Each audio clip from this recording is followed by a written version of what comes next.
Un chien, pour nous tenir simplement à cette espèce, ne sera pas seulement socialisé, il va falloir en outre l'éduquer.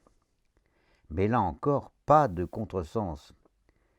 Éduquer un chien, c'est lui enseigner les codes et les comportements qui lui permettront de trouver une place harmonieuse dans notre société humaine.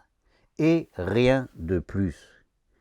Il n'est donc pas question ici ni de soumission, ni même d'obéissance. De quel droit une personne pourrait-elle en soumettre une autre? Je m'explique donc bien.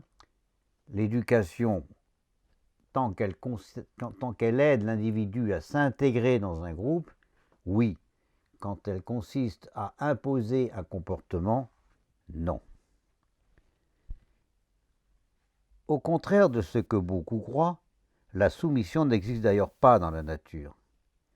Un exemple très intéressant à étudier est celui de certaines fourmis dites esclavagistes. Il existe des espèces qui en font travailler d'autres pour elles.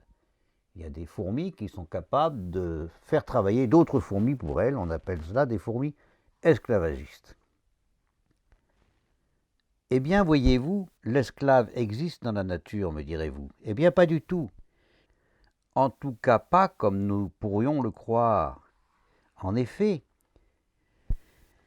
les espèces soumises, les espèces esclaves, n'agissent pas parce qu'elles ont peur, parce qu'elles sont torturées, parce qu'elles sont soumises à la violence. Non, l'espèce esclavagiste agit par tromperie. Elles émettent des phéromones qui abusent l'espèce esclave. Et ce qui est tout à fait intéressant, c'est qu'en réalité, c'est volontairement que l'espèce esclave, même trompée, agit en esclave.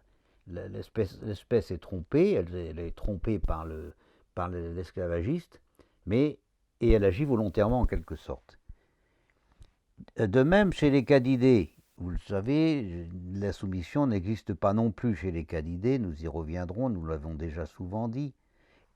Mais disons-le dès maintenant, si les chiens supportent, acceptent ou même recherchent notre compagnie, ce n'est pas du tout parce qu'ils nous considèrent, comme l'ont cru longtemps beaucoup de personnes, ce n'est pas parce qu'ils nous considèrent comme des dominants, des maîtres auxquels ils devraient obéissance, mais comme leurs partenaires, voire comme leurs amis.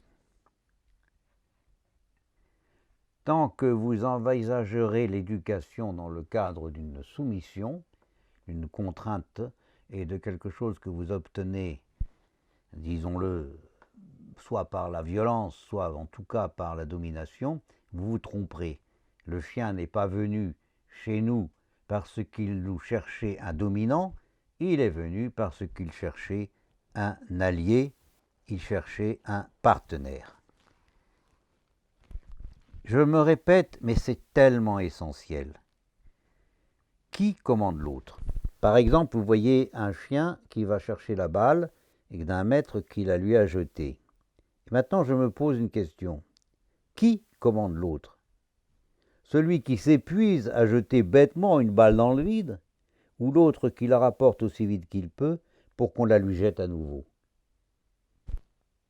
Celui qui s'exténue, les bottes dans la boue, le fusil sur le dos, ou l'autre qui guide avec habileté le chasseur pour le mettre à portée de tir? Celui qui demande qu'on aille lui chercher le gibier, ou celui qui l'apporte parce qu'on le lui prépare, s'évitant ainsi de se mettre plumes et poils plein la bouche?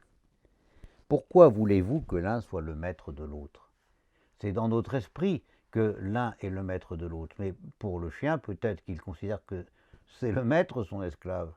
Il l'amène, par exemple pour le chien de chasse, il amène le chasseur à portée de tir, et puis quand lui ne peut plus rien faire, il laisse le chasseur tirer, et puis ensuite il amène la proie pour que le chasseur prépare la proie. Qui est le maître de l'autre? Qui commande l'autre? Peut-être qu'aucun des deux ne commande l'autre, peut-être que ce sont simplement des partenaires.